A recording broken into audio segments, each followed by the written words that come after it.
Ladies and gentlemen of the crypto space, we're live on a Monday, January 30th at 11:28 a.m. We're in a period of complacency. Everything's calm. Discords are relatively calm, other than mostly new projects, but the historic protocols, the historic conversation, it's calm. It's like everyone's like, what's going to happen? Where's it going to go? You got all these people piling into markets. You got bearish trends breaking, at least the initial breakout, and then you have retest for confirmation, and all this stuff is best seen on monthly charts, which is literally the only time frame we're going to look at today. Volatility has been completely crushed. Volatility, I argue, is a lagging indicator. Obviously, the market movement is what manifests in volatility charts that depict volatility. So it's interesting to look at the trend of volatility, but the trend of volatility is not indicative of directionality. This is exactly why I look more so towards liquidity, and even more so, what is the risk to that liquidity being available? I think that is the best way, the most meaningful way to attempt to assess the directionality of all markets. Liquidity is a common denominator across all markets, and it affects different markets in different ways depending on pressures in the system. It's a pool of capital. Liquidity is capital, free cash that's available to do something with. What do you do with it? You buy different things, and capital flows into markets, out of markets, between different markets. And when I say different markets, we're talking about a world of markets. Every country is a market, and there's many markets within individual countries. So how do we assess where markets are heading, where liquidity is heading? First and foremost, as I said, I like to know whether everything has liquidity available. Then you could assess generally if things are going to be going up or down. Up or down, isn't that the simplest assessment or thing you want to understand before engaging with markets, or to assess what's going on with markets? There's not much fear in the markets. There's plenty of things to induce that fear, which is why this week is a critical week. A tremendous amount of data. You have the inflation coming down narrative that is bolstering a bullish narrative. You have earnings collapsing, which is bolstering a bearish narrative. Earnings haven't collapsed because revenues are nominal, and those nominal revenues are up, even though there's probably less activity. The real revenue, inflation adjusted, is arguably probably down, and I'm not going to get quantitative about that assessment, but anecdotally, that is speculatively the case. But the world doesn't operate on an inflation adjusted perspective. It operates nominally. Interest rates are nominal. Um, the debt servicing is nominal, which is a fascinating concept, and it changes an incredible part of the equation when managing your own finances. So let's pop it over to the main screen. Let's look at some data. Let's understand what the heck is going on and see if we can help a couple of people out to make better decisions today. What we have up on the screen is 10-year bonds. So this is the right down the pipe of the United States sovereign debt market. Let's pop it on log scale so we get our nice trend line, our historic trend line. So for the last 40 years, note that we're on the monthly time frame. I should probably even start doing the yearly. But the monthly shows a nice trend of lower highs for decades, back to the top in 81.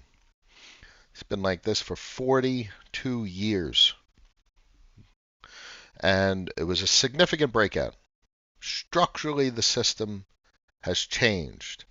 Structurally, the capital flow into and out of United States bonds has changed.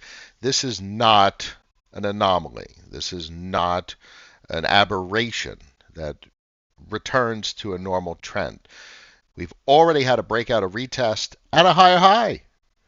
And right now we're experiencing a retest of that higher high, or the breakout towards that higher high. You see the traditional staircase pattern: breakout, retest, higher high, retest, and thus far, from a monthly perspective, that has held.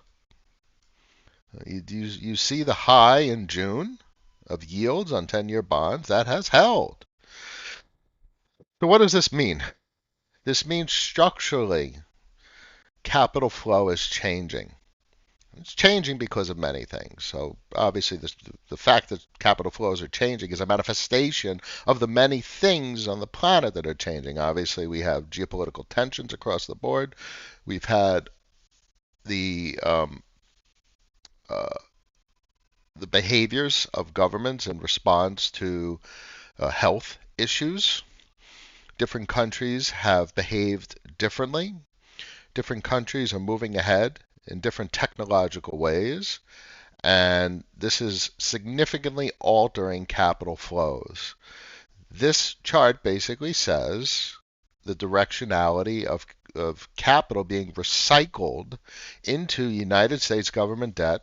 It has less pressure than it historically had, which is quite fascinating. The entire system that has fueled the American experience for the last 42 years is because of recycling of currency back into the United States. If that currency is recycled into the United States is in a luxurious position to be able to issue currency to itself and to the rest of the world, knowing that you're not going to significantly increase supply, and even if you do, it's getting recycled back into the United States. So this is quite meaningful and representative of a serious and very significant structural change in capital flows. This is obviously only part of the equation. There is many parts to understand what the hell is playing out. So aside from capital flows, we've talked about volatility. Let's go over to volatility suppression. Bond market volatility has peaked and has peaked for 4 months.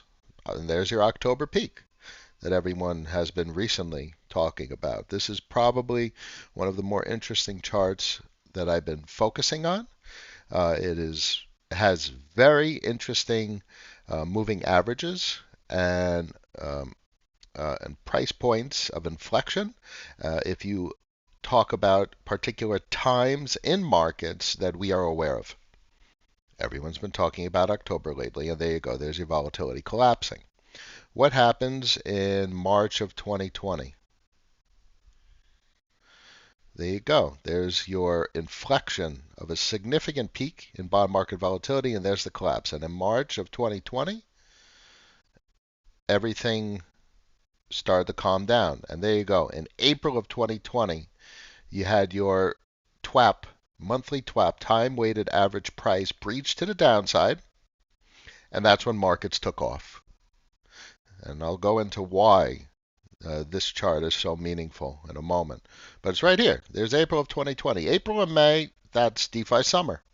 And obviously we'll talk about crypto markets, but things clearly got exuberant in traditional equities as well. And if you go back historically, look at the cross of the monthly TWAP, January of 2017. Oh, there you go. There's your previous cycles. Things got quite complicated in 13, 14, 15. This was a bit of a horizontal, but now things are completely exacerbated.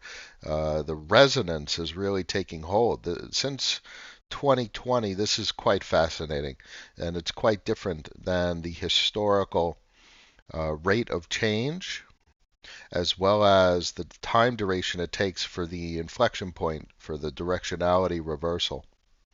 This is a massive candle in March of 2020. Even at the peak of '08 crisis, it's relatively small. And look at that. It came down, and this is why it whipsawed. You had your bounce off the bottom, and then everything fell apart. And it fell apart right here in April of '09. And then everything started to finally stabilize. Uh, the stabilization really starting in March of 2010. It's all right here in this chart. Why is this chart saying this? We talked about liquidity, and we have to look at the dollar to understand global liquidity. Liquidity is cash on the sidelines. If you are looking at assets, not currency units, but volatile assets that are priced in currency units, they change in price and when they change in price because people buy them and sell them. For anyone to actually buy something, liquidity is needed. You need cash in a bank account. You need not cash in your pocket, but you need a capacity to make an electronic purchase. So this chart is representative of a risk to that cash being available. Now we're looking at obviously the largest perspective. We're talking about the largest perspective of cash. We're not talking about individual people's bank accounts. We're talking about in aggregate an entire society, corporations, the government, so on and so forth, or governments around the world, rather. When there's high volatility in bond markets, it's the same thing that you're doing with stocks and crypto. What's going to happen? Anxiety is on edge. Everyone's nervous. And what do you do? As a human being, the psychology is to be defensive and protective. When bond market volatility is high and yields are going up, the price is going down. Bonds are collateral. They're used to finance leverage, being asset leverage or currency leverage. This is where the majority of currency units on the planet come from. The vast majority of currency units on the planet are synthetic currency units created by the collateralization of instruments. This is the primary collateral on the planet, or bonds are the primary collateral on the planet, and the United States bonds are that primary collateral. And this is representative of the volatility of the price point of that collateral. When bond price goes down, let's say you have $1 million borrowed against $1.5 million worth of 10-year bonds. If your bond price goes down to $1.1 million, oh, you get close to liquidation. You guys are probably aware of this at this point, this behavior, this mechanic, maybe more recently because of things like Aave, a money market, and other things like MakerDAO and Abracadabra. Those are much more aligned with the Eurodollar than Aave, which is more of a money market. So as your collateral depreciates, you're running the risk of liquidation. So what do people do? You sell shit to gather dollars such that in case it goes down to $1,050,000 and you're really close to liquidation, you have a capacity to recollateralize. Make your collateralization ratio healthier so you don't get liquidated on your cash leverage. So that is what this chart represents. This is risk to free liquidity. When volatility in the bond market subsides, cash is parked, collateralization ratios get healthier, and there is less risk to the cash that is available. There's less risk to the liquidity. So what happens if you have $1 million in a bank account and you're like, oh, I may need it. I may need to re-up my leverage positions. The general public doesn't think like that. But what happens even with the general public? If you have cash in a bank account, it's getting itchy. What are you going to do with the cash? It's just cash in a bank account. It's doing nothing. That is the same phenomena that occurs when this chart is bearish, when it goes down. Now, what do I see in this chart? I see a collapse of collateral volatility, which is a collapse of risk to liquidity. What do I most meaningfully see? A breach of the monthly TWAP to the downside. That is a critical moving average. There's a couple of observations we can make here. Let's look at the breaches of the TWAP to the downside.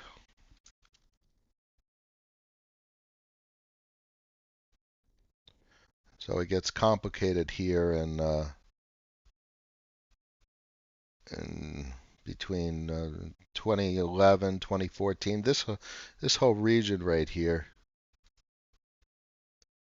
price range, date range.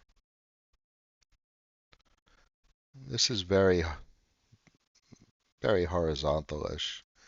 But here's a big volatility price point going below the TWAP. I'm going to highlight and then I'll talk about why I highlighted different things. All right, so that's the start. This is our recent history. This is since 2008. Everything changed after 2008. You could go back historically, but it's a different market. You have the federal governments around the world that are deeply connected to the behavior of financial conditions and markets, liquidity and volatility. They are affecting both, and it's by their subjective decisions, and it manifests wonderfully in this chart. So look at the four circles. You have a breach of the monthly TWAP to the downside. In each of these instances, there are months of continuation. Now, obviously, this could be the start of something new. Maybe you get a bounce on the 200 SMA, which is right here. So what's the significance of a moving average on a volatility indicator? I don't know. It's charted nonetheless. So, I mean, heck, we're looking at the time-weighted average price, which is this green line right here, the green one that flips green and red. But look at the breach of the time-weighted average price to the downside in each of these highlighted positions. Months, 1, 2, 3, 4, 5, in 2020, up until September of 2020, of continued decrease in bond market volatility. And if you correlate this with the behavior of risk assets, in our instance, we'll talk about crypto, this is where things started to slow down towards the end of the year. September, risk off. That was risk off in crypto until the end of the year, until January. Why in January? Because you had to look at, there's a red candle. You had a drop in volatility. So it freed up the risk to liquidity. But that was short-lived, and then you have your bump in February, but then you had a couple of months into April and all the way into May of appreciation in the market. I swear this chart wonderfully shows you time periods where there was exuberance in the markets. Why was there exuberance? Because there's just an enormous amount of cash in the system, more than there ever was. So when this chart crashes, it frees up much more liquidity each and every cycle. So post 2020, there's so much more liquidity as compared to the crashes below the monthly TWAP than these previous cycles. It could be very interesting in the coming months. So what I'm looking for is confluence. I'm not looking to the VIX. The VIX is a lagging indicator. Obviously, this is a lagging indicator as well, but this is an indicator that's representative of the risk to liquidity.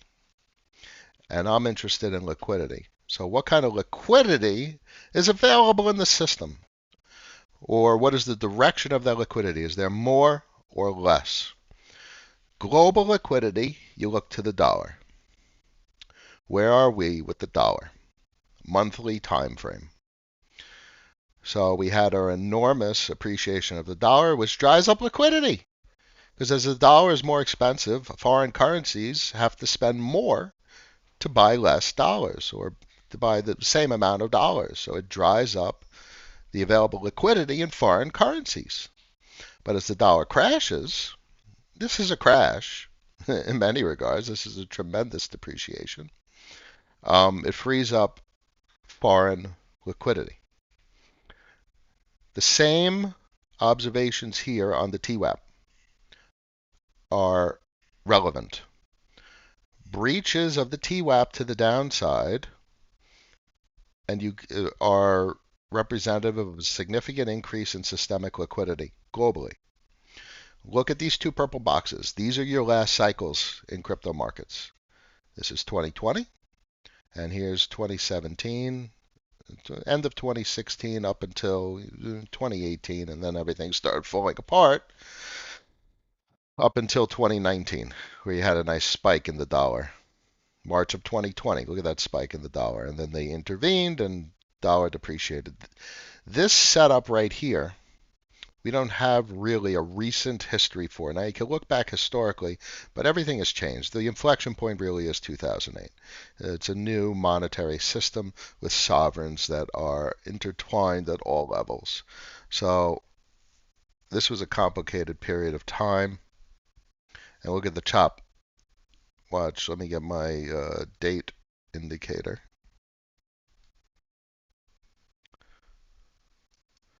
So what is that? That's 06.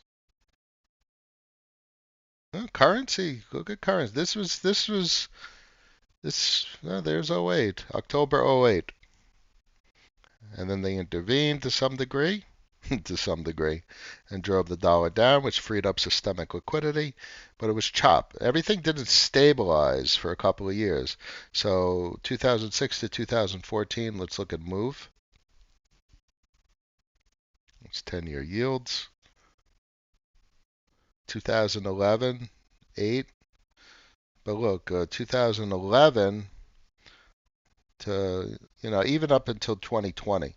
But 2011 to 2017 was volatility, just horizontal volatility, not really significantly resonant above or below the time-weighted average price. And you go back to DXY, and you see everything is pretty much horizontal with regard to the time-weighted average price. Not significant peaks. In 2014, everything got escalated. But look at the divergence from the time-weighted average price starting in 2020. Dropped well below, and then it was a breakout and it was a rally. This is a massive rally. The last rally we had like this was 2014.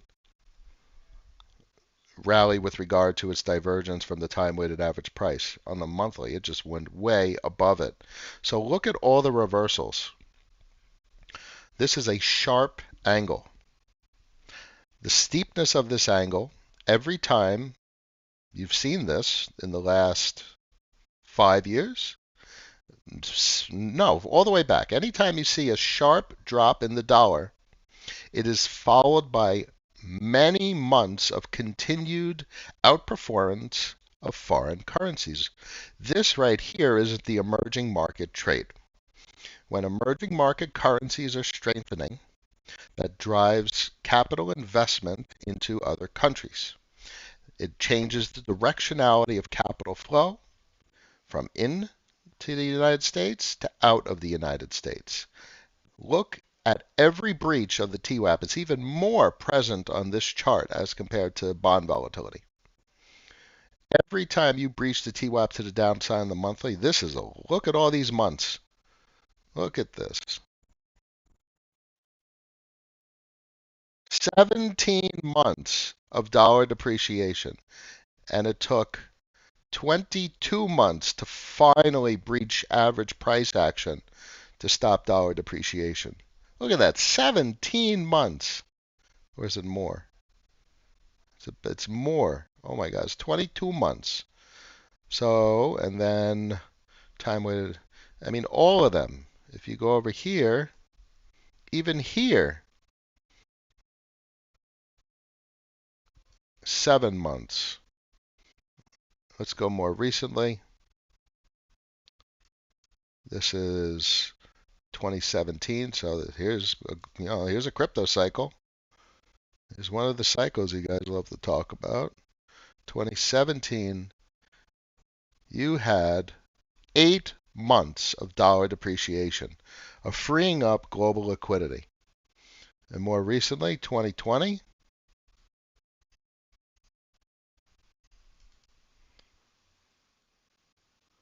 6 months.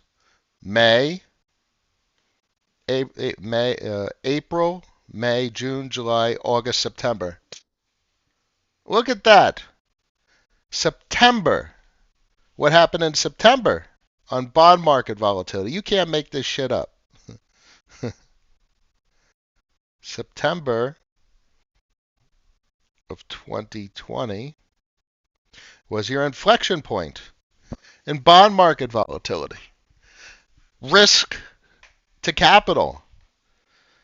You need dollars. When there's risk to capital, when you potentially need more dollars to service your debt, countries and corporations are going to go out and buy dollars. And there you go. There's an incredible correlation right there. September, I mean, just right there. Um, that's pretty remarkable. And every breach to the downside through the TWAP is followed by several months of depreciation of the dollar. So, which is interesting now because of the, well, I guess not, the divergence of the TWAP above the 50 SMA and the 100 SMA in the monthly. It's a long way to go to the 200 SMA. 200 SMA was support back in 18. Never got to it. So we're in the channel in 21. So this will be very interesting to see how the dollar interacts with the 50 SMA and the 100 SMA that are well below 100. Why this week is complacency is this. Look at these monthly candles just breaching the TWAP to the downside. 1 day, 8 hours remaining for a confirmation of monthly candles on the dollar and bond market volatility that have months of implication. Everyone looks at technicals. All the money looks at technicals, especially the bigger the money, the more technicals they look at. And historically, modern history, post 2008, every breach of the monthly TWAP to the downside has follow through. This week should set up the direction till summer. Will it continue to go up? Will it continue to go down? What will be the average, the aggregate direction of markets? Absolutely fascinating looking at 2 charts. Bond market volatility, move, and the DXY, which is basically the dollar versus the euro and the yen. Now, obviously, there's an entire granular conversation to have about Japan versus Europe. Japan has a collateral situation, and there is a variety of reasons why the yen could significantly strengthen against the dollar, and there's also plenty of reasons why the yen could significantly weaken against the dollar. It depends on a lot of chess moves that they would have to make in order to make one or the other occur. The status quo would be they keep printing yen in order to keep their bond yields suppressed. But that's not getting them anywhere. And there's plenty of talk going on about them revisiting if they're going to keep doing yield curve control. It's not working. They're not getting anywhere. So maybe they take off the yield caps.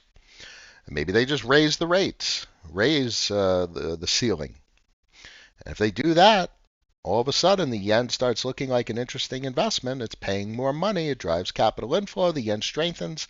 And even though it's not sustainable, it's the nature of capital to move in cycles. It'll flow into the yen, capitalizing on the transitory opportunity. And then the bond market will start shitting itself over in Japan, and then it'll flow out because of risk. But everything moves in cycles, and once a cycle starts, momentum carries it through for a period of time.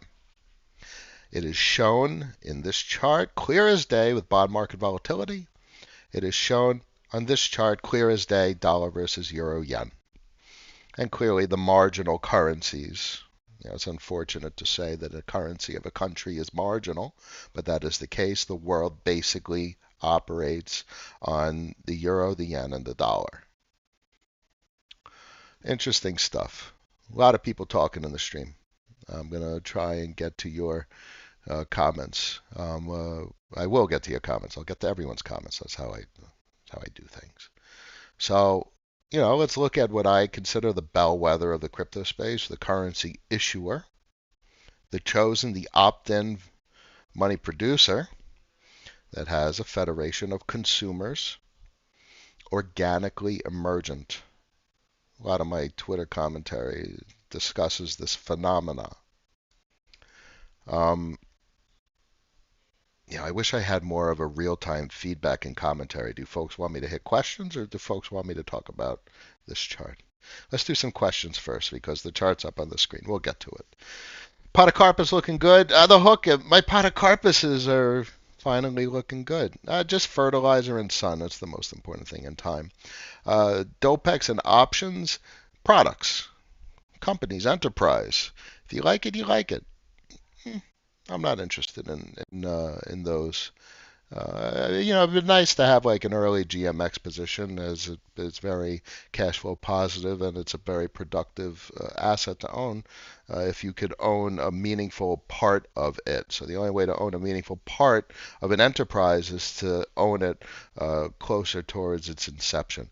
It would take countless millions of dollars, $50 million to own a significant part of GMX at this point. Dan's in the house. How are you? It's a pleasure. Always good. We should stay in touch more. Shisha, Big Noah, nice to see you. The prophet is back. Shisha, how does the Federal Reserve account for global economic conditions in this monetary policy? The Federal Reserve is a lagging. They respond. They lag in response. It is a great statement to make. Does the Fed lead the bond market, or does the bond market lead the Fed? I would argue the bond market leads the Fed. How the hell does the bond? I mean, here, let's check this out. I'll show you this in one, as George Gammon says, one simple, quick chart. 2-year yields and Fed funds rate.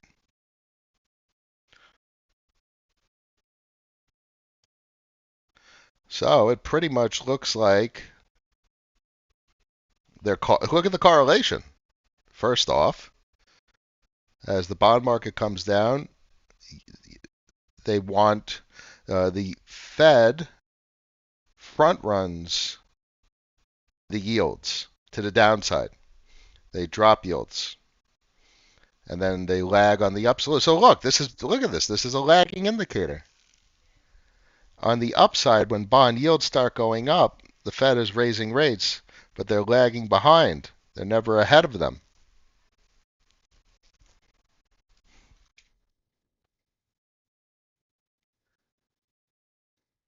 Look at the tight correlation with 1-year bonds. So if you really think about it, who gives a shit what the Fed says? Why is the Fed? Why is it meaningful? The bond market says it all. It's the source of truth. It tells you, as I just described with the move chart, it's the risk, the collateral. The Fed is just talky. And that was an argument a while back whether they were going to give, forward-looking talk. And it moves markets. It affects market behavior. Everything about markets is sentiment, how people feel, how people are interpreting data. So what does the Fed have to do with anything? The bond market tells the Fed what to do. Hope that helps. Tapsy, so just popping in. Howdy. Ask Smith, sheesh, moving averages can be subjective interpretation, may not provide clear indication of trend or momentum. Okay. It's important to consider multiple technical indicators. Yes, that is correct. Stronger foreign currency reduces. So, my man, you went all out. Stronger foreign currency reduces demand and raises U.S. bond yields. Change in foreign currency exchange rates. Yes. Foreign currency weakens relative to the domestic currency demand. Yes. It's important to monitor and understand these relationships to change. Did you just crank out all that commentary? My man. Well, yes, all that stuff is true. Look for correlation. That's the most important thing. So look, we just found correlation between move and DXY TWAPs on the monthly. That's a very interesting correlation. And that has, bear in mind, that has nothing to do with a specific asset. We're talking about liquidity and volatility, or which induces risk to that volatility. Oh my God. Liquidity and bond market volatility, which is collateral that may impose risk to that liquidity. So we have yet to talk about assets. We're just talking about what affects the potential for assets to go up or down and the correlation between markets. We highlighted how there was an obvious correlation between crypto markets and dollar performance in a very obvious chart. It's right there, and it's right there on the move, the bond market volatility indicator as well. And this is just historic with the follow through of dollar depreciation because momentum carries for a period of time. Cycles will cycle. And this cycle just started. It just breached the time weighted average price. And that's not subjective, that's quantitative. Um, so everyone sees it. So what is the sentiment induced by the first candle that breaches the time weighted average price on the monthly chart? Follow through. Look at every single candle, at least for the last 5 years, of a breach of the TWAP to the downside. What could possibly induce a return of dollar demand considering this momentum? There's plenty of things. So that's why we look for correlation with the data this week. Is CPI still coming down? What's oil prices doing? What maybe there's you need hundreds of billions of dollars worth of risk to collateral to induce dollar demand. You need a global scare in the collateral markets, which is what Yellen talks about with liquidity issues. And this chart does not support that. This chart supports that the volatility in the bond market is subsiding. And this is a cycle. The cycle needs to play out. Cycles proceed until capitulation. So something will occur that induces bond market volatility. But until something occurs that induces bond market volatility, that directionality on average persists for a period of time. Hope that helps, guys. Raul, hello. Shisha, what are the long-term implications of Japan's quantitative easing program for the value of the yen relative to the dollar? Bam! Now we're talking. What is the biggest short time horizon, short to mid time horizon thing that will affect liquidity flow through the planet? I argue it's the Japan decision.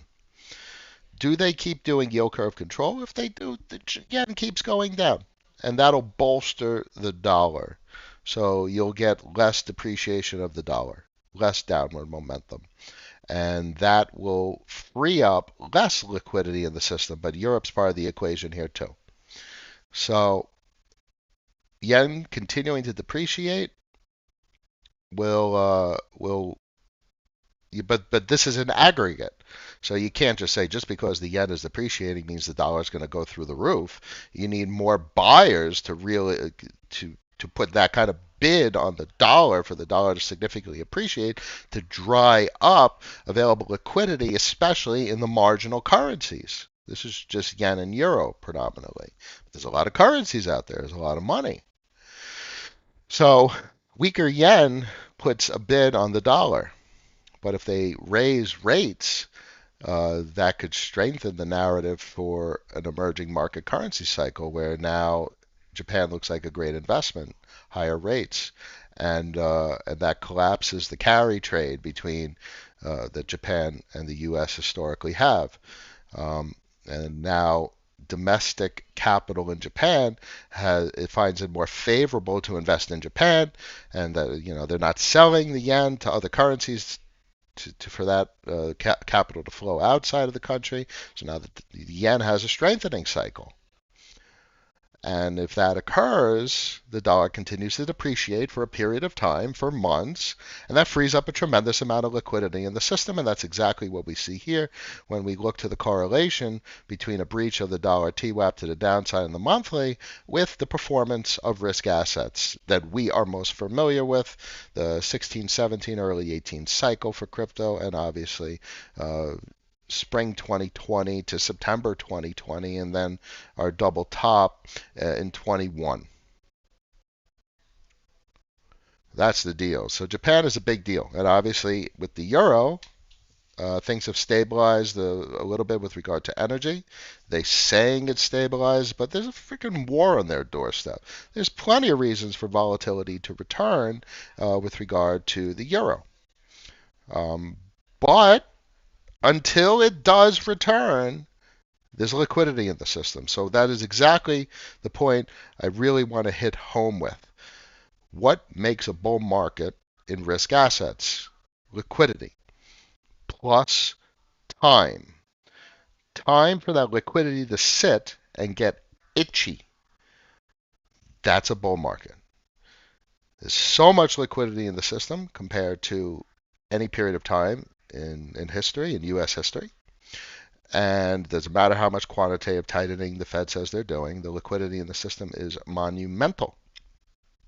So if you understand that, and that liquidity is increasing, improving around the world, and there's a period of time of complacency with regard to risk to that liquidity, they're going to deploy it speculatively, opportunistically.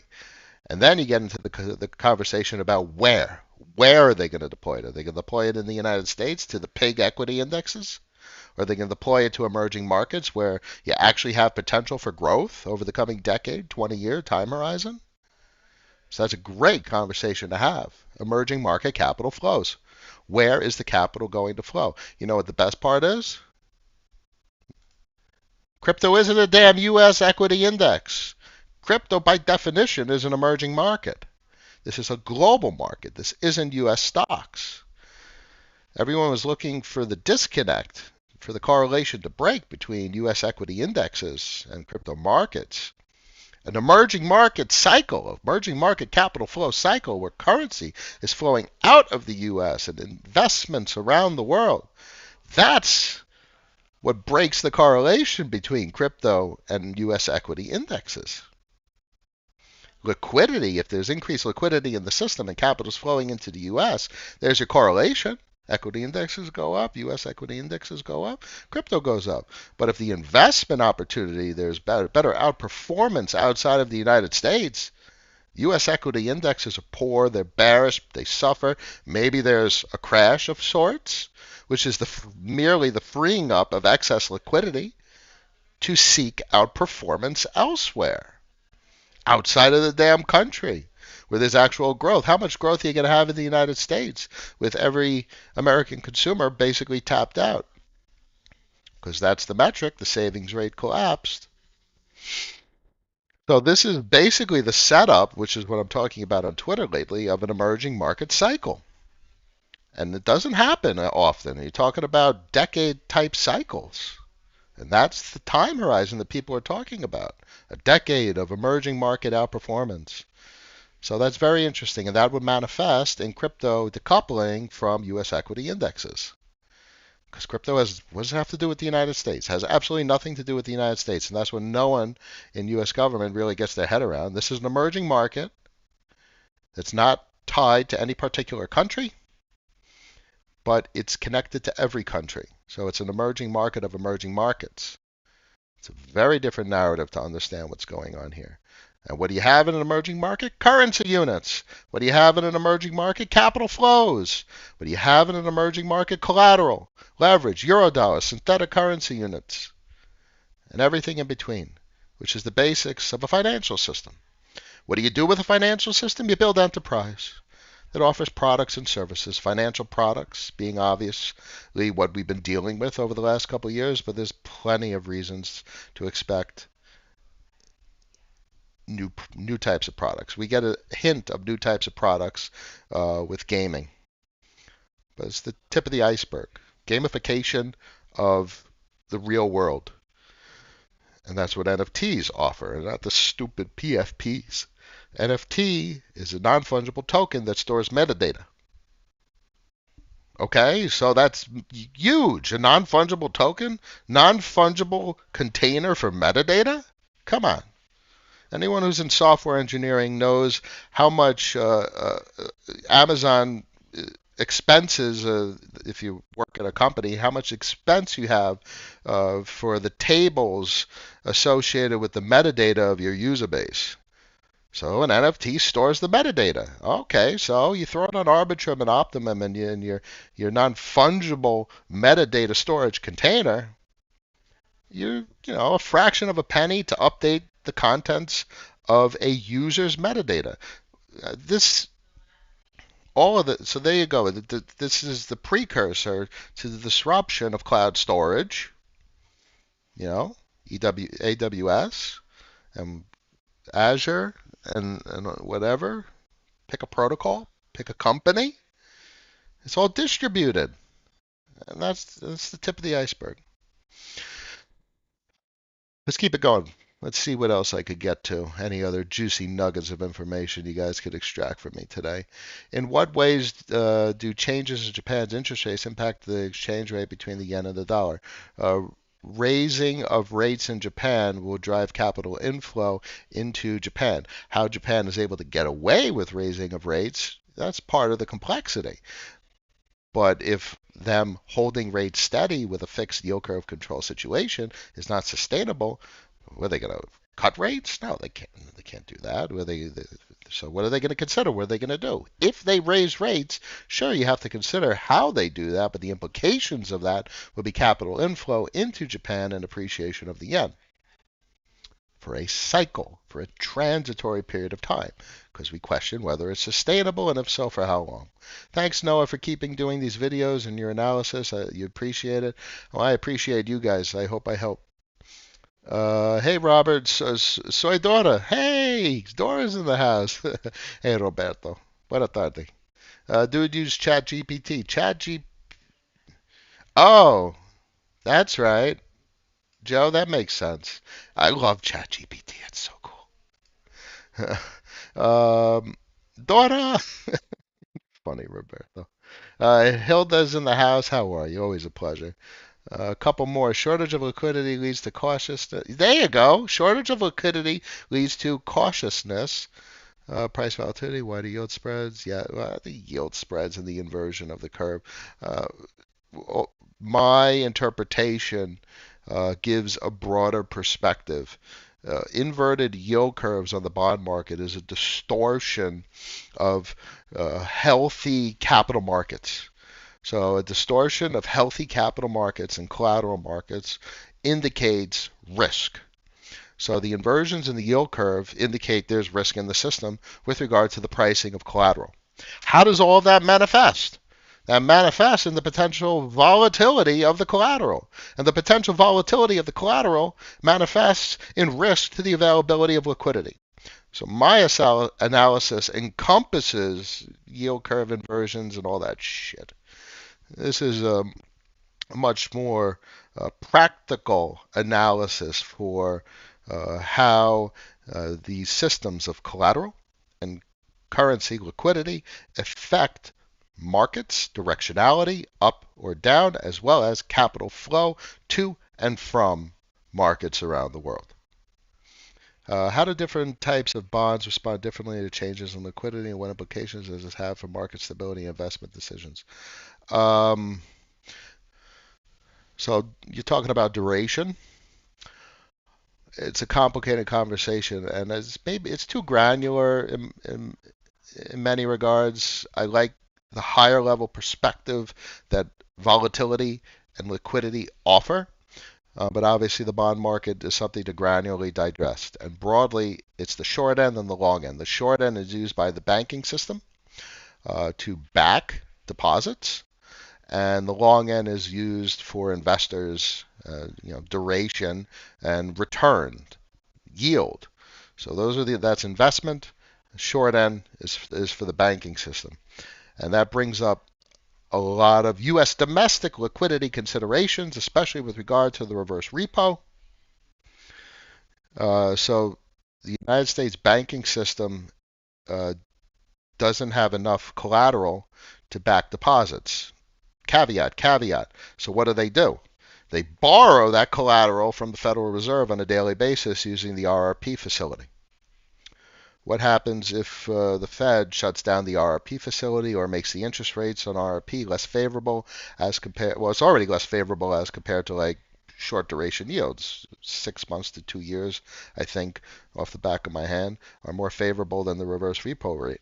So why banks are favoring reverse repo as compared to T-bill allocation is another story. It's increasing liquid. Literally, the reverse repo is the pinnacle of risk-free. It's even more risk-free than the maturation of U.S. debt, of a U.S. T-bill. It's literally a cash deposit to the Fed, and the Fed returns your cash. It is the ultimate creation of risk-free return on investment, ROI. So the Fed has a capacity to drive $2 trillion worth of liquidity in the system by forcing the commercial banks in the United States to buy basically the short end of the entire United States bond market. $2 trillion worth of bonds. Now you could get granular and say how much of that is liquid. I mean, is there $2 trillion worth of U.S. bonds to buy? So those are interesting questions. I don't know. But the bond market's an interesting beast, and generally it's the volatility of the bond market that interests me most. Um, Hope that helps. Hope that helps teach the complicated questions. But generally speaking, I haven't talked about curve. We're going to end on, a couple of things. This chart, this protocol is probably the most fascinating, especially considering everything I'm talking about with regard to emerging markets, capital flows, currency issuers, federations of currency consumers. This chart is an organic manifestation that can only occur because of an opt-in set of participants that have chosen to consume the currency of a deterministic issuer. There's never before in the history of the world been a deterministic issuer of currency. And that's big. So even if there's something better, someone has a better monetary policy, this is the first. This is the first deterministic issuer of currency in history.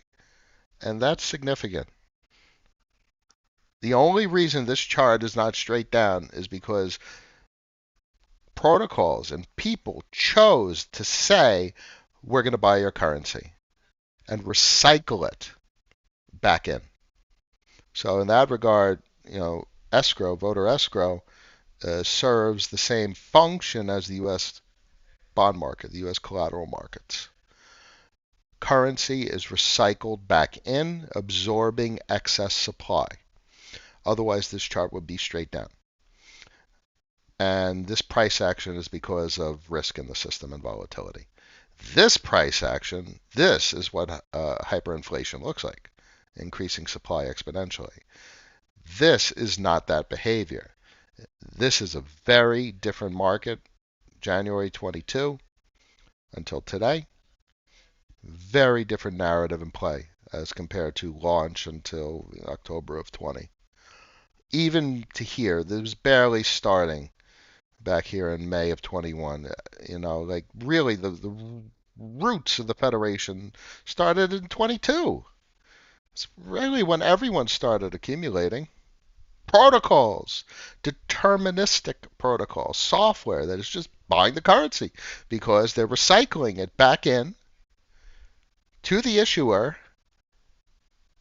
not to get yield partially, but they're more interested in the governance rights over the emissions policy. Literally, this is like the United States government offering monetary policy governance rights by buying bonds. That's just like the Fed. If you have $1 million worth of T-bills, you have a capacity to influence the voting on their monetary policy. And if you have enough T-bills, $100 billion worth of 10-year bonds, you could affect United States fiscal policy in Congress. That's this. And now that's the antithesis of over complicating it. That's the simplified perspective of what they built. The analogy of it to systems that exist with countries and governments, a micro market with a currency issuer and currency consumers and currency recycling and voting rights over monetary policy, not fiscal policy, monetary policy. The fiscal policy here is deterministic. The fiscal policy here is immutable. The fiscal policy here is not run by human beings with subjective opinion. The fiscal policy here will occur as it was defined to occur, no matter what anyone wants or says. That's crazy. That's a heck of an analogy. So this is one of my favorite charts. Uh, Potentially inverse head and shoulders, albeit there's a fair amount of time difference between this, so I don't know if that is even applicable from a technical perspective. Clearly, this is a massive blow-off bottom when we had the short attack, higher low, breach of the TWAP to the upside. So if you look at the breaches of the TWAP to the upside in 2022, the only breach of the TWAP to the upside was here back in summer, July, and it just continued your angle of descent. So there was no breadth to the upside, and that's what you have here. You have the TWAP inclined, heading up, and that's meaningful. And it's representative where it is has put in a setup with higher lows. And as you can see here, the TWAP is heading up, and there was support on these values, these price points. And these price points were previous resistance. So if you zoom in real quick, support right here at the end of last week. And that was significant previous resistance. It was resistance back here between September of 22 to November of 22. So right back here, nobody would buy above 96 cents. For months, this is 2 months, about 2 months. So no one, bulls tried to get people to buy above 96 cents for a month and a half, 2 months. And now, it fell to the same price where people weren't buying. This is the type of setup that helped build confluence for a directionality change. The psychological behavior of people back here was, I'm not going to buy at a higher price than that. And now the psychological behavior here is, the price just went down there, bye-bye. Support. This is resistance, previous resistance, flipping support. Obviously extremely volatile and completely exacerbated. Extraordinary. But this is the weekly. So you zoom out to the monthly, and that's why we have lack of continuation right now. We're below the 10 SMA on the monthly. I get a kick out of crypto because look how small these charts are. Take a look at this. You see this little thing, guys? This is all of curve. All that. This is a protocol that everyone talks about. And I go, what's the price? This tiny little thing on the screen. You see this? This is it. This is what we're trying to digest, this little piece of data. This is the monthly. This is the chart that matters the most. You breach this 10 SMA to the upside. Dare you breach this TWAP to the upside. That's directionality shift. This is an interesting perspective. I love this perspective. Gab's in the house. We'll wrap it up with these two comments, and I'm going to call it a day. Thank you all. Noah, my man, the simple answer seems to be buy Bitcoin DCA, and you can't go wrong. Thoughts. I like DCA. DCA works, but the problem is, what are your goals? What are your time horizons? And what are your expectations? Bitcoin's 20 and change. If Bitcoin goes to 200 and change, that's a 10x. So now this is, we talk technicals, we talk macro, and here's a little bit of investment advice. Expectations are widely over expected in crypto, and the allocation to Bitcoin, I think, doesn't make any sense. The dollar's not going anywhere for 10, 20, 30 years. It's going to get complicated, and there's going to be competition. So that's exactly why everyone's talking about Bitcoin. But Bitcoin as an allocation for what? For what purpose? If you go 10x on Bitcoin, and 10x on Bitcoin, a volatile asset means you sell the top. How many people that DCA in the Bitcoin actually sell the top and capture the volatility as a gain and to spend the spendable gain? And that's exactly why I talked the methodology that I was talking with my wife about with regard to cash flow and enterprise and knowing how to spend it. Because if you DCAing into Bitcoin and it goes up 10x on the money, you didn't make shit. You have to sell it to make shit, and then you have nothing. You no longer have the Bitcoin. So what was the point? What is the process? What is the procedure? And it's not, oh, I'm going to sell when it's 200. That's what everyone does, and everyone does it wrong. It's not sustainable. Because when it gets to 200, everyone's bullish and exuberant, and everyone's like, nope, it's going to keep going, and then it doesn't. Why? Because someone else said, oh, I need cash, and I'm going to take the money. And you're playing first in, first out. The predator game. Because someone that has $100 million worth of Bitcoin that just hit 10x on the money is going to take a $900 million worth of profit. And you're not going to have the time to turn $1,000 into $1 million. You're going to have to be fast triggered to turn $1,000 into $10,000. 10x on Bitcoin is going to make someone $900 million, and most people are trying to turn $1,000 into $10,000. And they're saying to themselves, $10,000 isn't a lot of money. I need this to go a lot higher. But that person just made a boatload of money. So that's why it doesn't work. That's why it's a flawed capital management methodology. And that's why I talk about enterprise, and there's more of a Warren Buffett mentality. Cash flow, dividends, how to spend it on a damn debit card. So, there's no way for me to say what to do. I say what I do. I say why I do what I do and how I do what I do.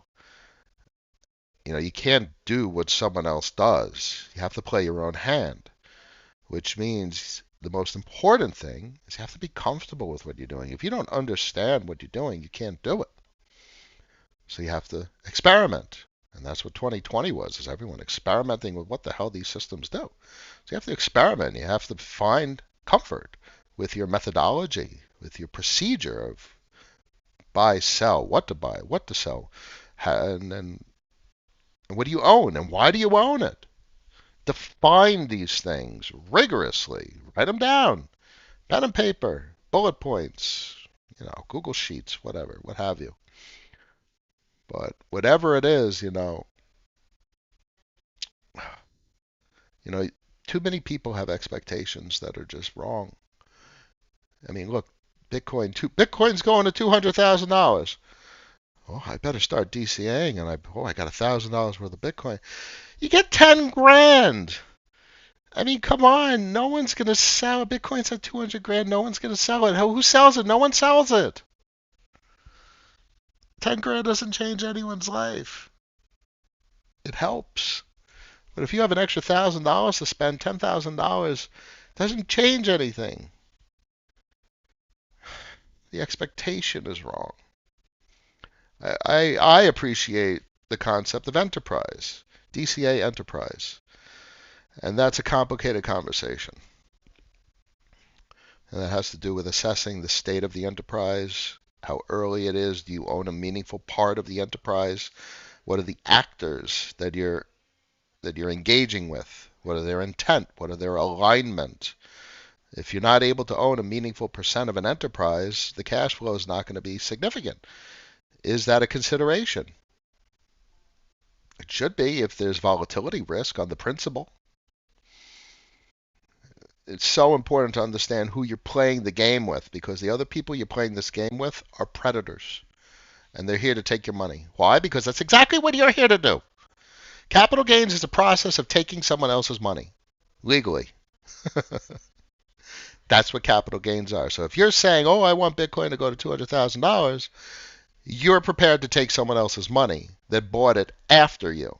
You want to buy it at 20 grand and sell it at 200 grand. You know how many people have to buy it after you?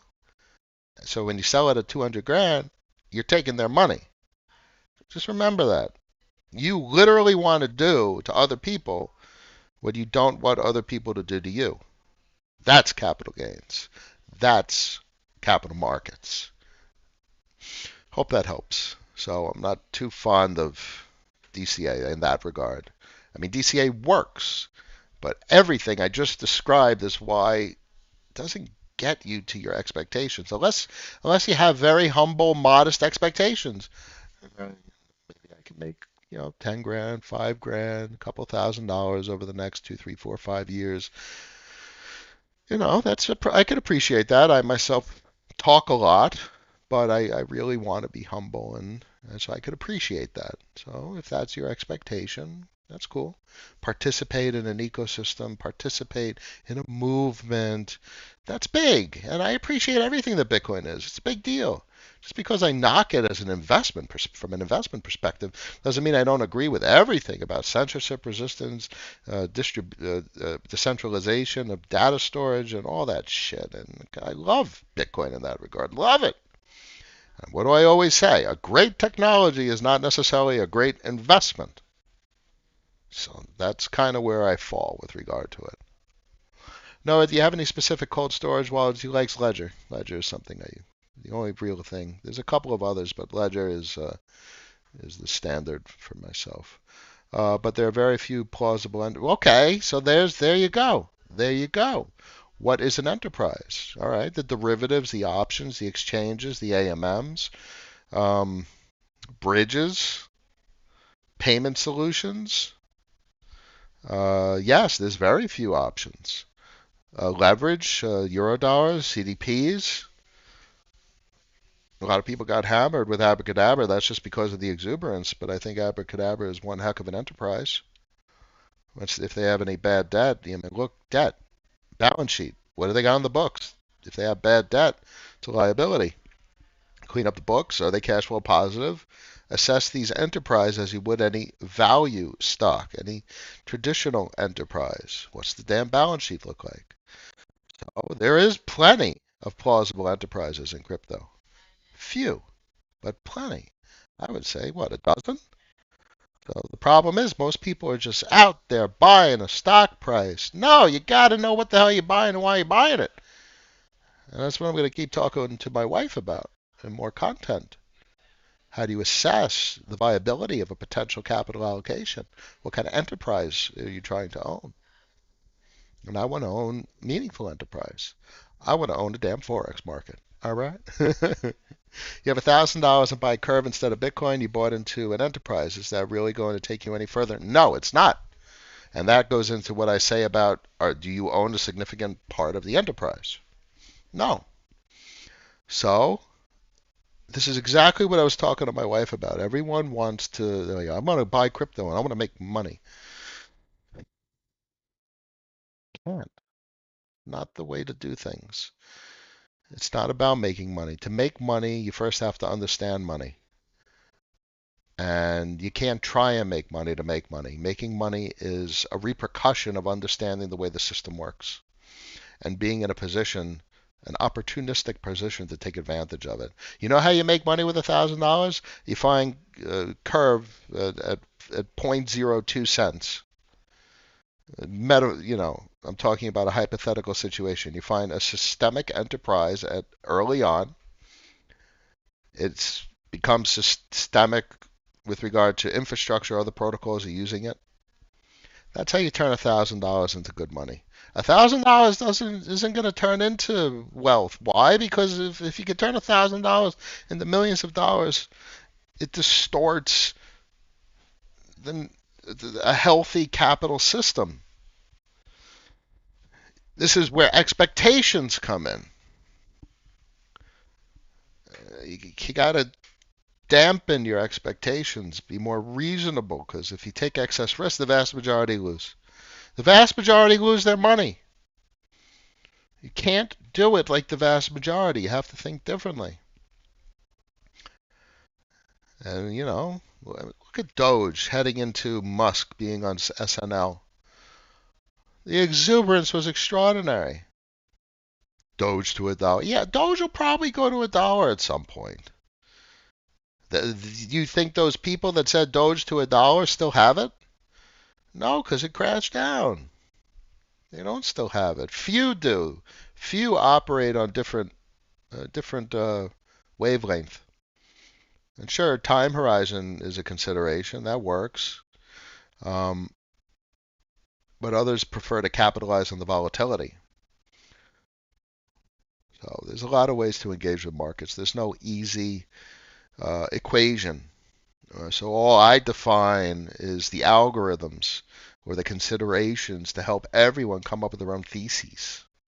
Theses. You guys have to define your own theses, your own ideas, how to define what the hell this shit is. Use my words. How did I come up with my theses? I used the words of other people. Brent Johnson, Lou Groman, Lynn Alden, Raoul Pal, George Gammon's a character, and many others. Jeff Snyder. Great minds, great ideas. And now they're core parts of the way I think. Use my words to develop your own words. And, as I say, you can only play your hand. You can only play your hand. So you have to define the way you play poker. You have to become a professional with capital management and strategy. You could do it. You could do it, guys. Max. Hyperbole.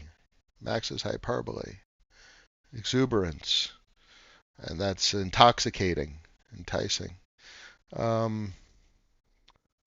Yam, what do you think about Y curve and specifically ST curve, which captures both STY curve platform? I like Yearn's products. Yearn is historic. Um, what does that mean? I don't know. I wouldn't buy that stuff.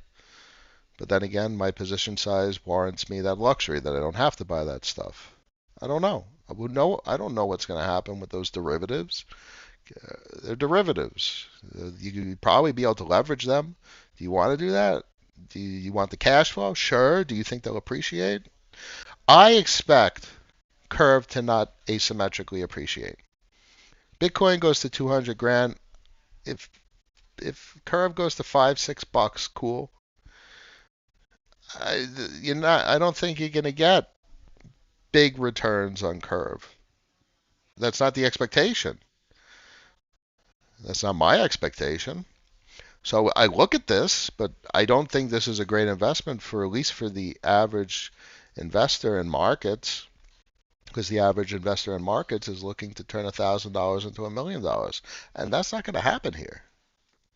So this requires a redefinition of what it means to engage in a capital market, and what is the point?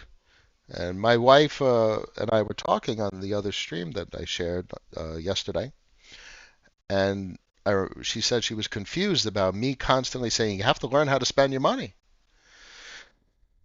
That's the first thing that everyone has a misconception of in crypto is spend it. Then you learn how to make it. Hope that helps, guys. 32 people in the stream, 18 likes. I appreciate each and every one of you always. Monday, January 30th at 12:41 p.m. Tell everyone to subscribe because if they don't listen, I can't help them make better decisions. I'll catch you on Friday. After party on Discord for the most rational community in the entire crypto space. Thank you all. I wish you a good one. I'll see you next time. Peace.